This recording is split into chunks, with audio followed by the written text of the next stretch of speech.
This is a dish that my dad prepares that every member of my family loves to eat. Eel fish is packed with nutritional benefits. Because my dad buys the eel live, they are super sweet and fresh and no fishy taste at all. If you've never eaten eel and want to learn how to prepare and cook eel, stay tuned. We're going to be using 2 fresh live eels. Make a quick, swift chop to sever the head from the body. My dad is the only person in my family that knows how to prepare and cook fresh live eel. The eel is covered with a thick, slimy layer that you must remove. Mix boiling water with tap water so it's not too hot. Massage the entire eel so that you can rid the slime from the skin. This is perhaps one of the most important steps when you're preparing eel to cook. Next, you will need to scrape off all that slime, and trust me, there's a lot of it. If you watch carefully as my dad scrapes off the slime, you can see all that white stuff that he's scraping off is the slime. Make sure that you remove all of it before you can cook the eel. As you can see, it's actually labor intensive to prepare eel to cook at home. I guess that's why it's super expensive when we order at the restaurant.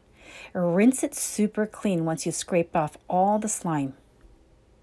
To be honest, I will probably never buy eel to prepare at home. I most likely will order it at the restaurants to eat.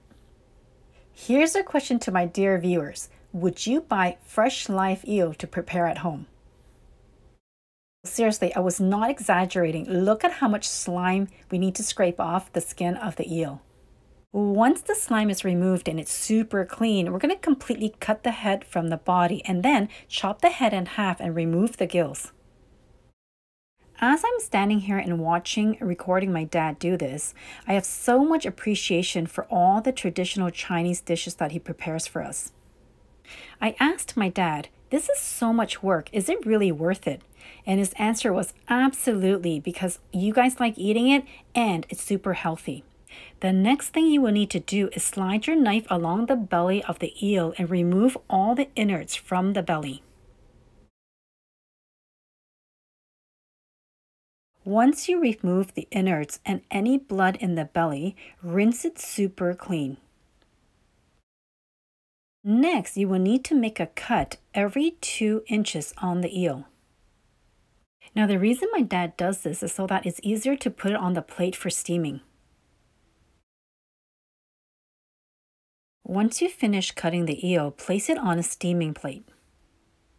Soak and dice 1 piece of dried tangerine peel. Dad tells me this is a must-do ingredient when you're steaming eel.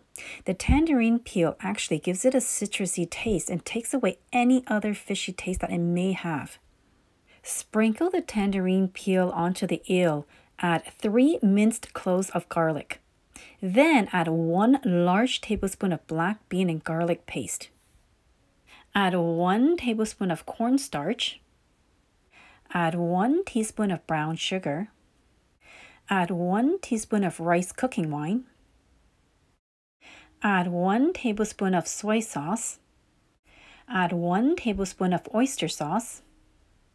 Mix and massage all the ingredients well onto the eel. Cover and steam the eel for 15 minutes. You do not want to overcook the eel. You want it to be nice and tender. Top the eel with some green onion and then splash some hot oil to finish off the dish. I hope you've learned something new from watching my videos and my dad's cooking. Please check out our other recipes as well.